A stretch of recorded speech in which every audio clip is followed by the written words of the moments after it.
This first example will perfectly illustrate why some people's designs just look horrible. In my experience, this is the #1 mistake that beginners make.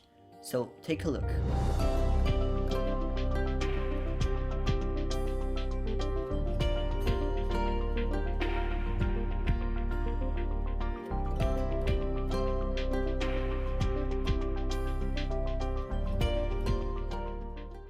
Did you detect what's going on here? Let's start with design #1. Everyone can see that something is off. The colors are somehow painful to look at, right? That's because the wrong colors are combined here. Now you might be thinking, okay, I think everyone can see that, so why don't we just change the colors? Alright, so let's just change the colors. But how do we actually know which colors look good when they're combined? There's actually no real way of knowing that. We could of course try hundreds of different color combinations and see which one looks solid, but that's actually quite stupid and time consuming. So there's a better way to do this. And that better way is called the color wheel. Let me explain. You've probably heard the term color wheel once in your life. Maybe it was back then in school or just recently. But do you still remember what that thing was for? Well, actually, you can use the color wheel for a bunch of stuff, but I'm going to show you its real strength. First, we need to know what the color wheel is made of. On the base, it consists out of 3 primary colors: red, blue, and yellow.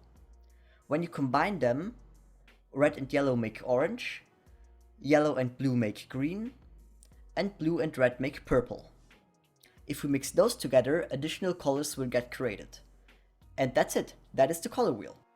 Alright guys, what can we now do with that information? Well, you can use the color wheel to your advantage, because if you use it in the right way, it will actually give you perfectly matching colors all the time. But how does that work? There is again a simpler and more difficult way. We're going to take the fastest one, and for that we need the help of Canva's color wheel website. In order to access the website, simply type Canva color wheel into Google and click on the first link. Alternatively, you can simply type this domain into your browser. Since you are now on this website, you can simply select your color by dragging around this little dot in the color wheel, and you can select the brightness of your color by dragging around this outer ring. But first I need to explain to you what complementary, monochromatic, and so on actually means. Let's start with complementary. Those are colors that are opposite on the color wheel. It is really important to stay away from too simplistic combinations here, for example the classic red and green. Try to make the colors a little bit darker or even a little bit brighter. Just play a little bit around and you'll get some awesome combinations out of that. Let's go on to monochromatic. This is my personal favorite because it always saves me a bunch of time and it gives me a lot of inspiration. Pick one spot on the color wheel and different matching tones will appear. The cool thing about this is that they are guaranteed to match. They look great in every form of design that needs a consistent look. Experiment a little bit and you will soon find your favorite color palette. Triadic colors form a triangle in the color wheel. They are not definitely guaranteed to look good, but there are certainly some interesting combinations in here.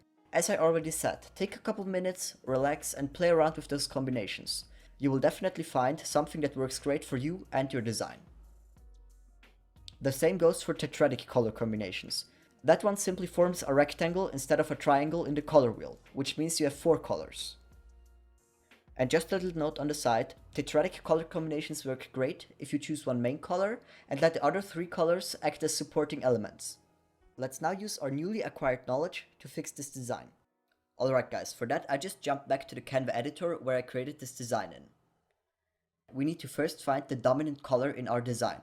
In this case it's obviously pink. So I'd say we just click on pink and select the color code, copy the color code, and then paste that same color code into the complementary formula on the color wheel website and see which recommendation it gives us. Alright, and it gave us this color, a nice turquoise. So let's try this out. Let's copy the color code from turquoise by clicking on here and then jump back to the editor and changing the color with that color code. This looks already a lot better, but for me this is still a little bit too vibrant, so I'll tone it down a little bit. I'd say right here is a good spot. And look at that, there you have it. Easy, simple, and not complicated at all. And you can apply the same concept to every other design where you think, oh, the colors might not match.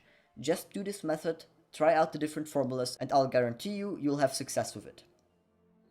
Next, we're going to take a look at typography. This is going to be super interesting, super insightful, and you'll definitely enjoy it. So stay tuned.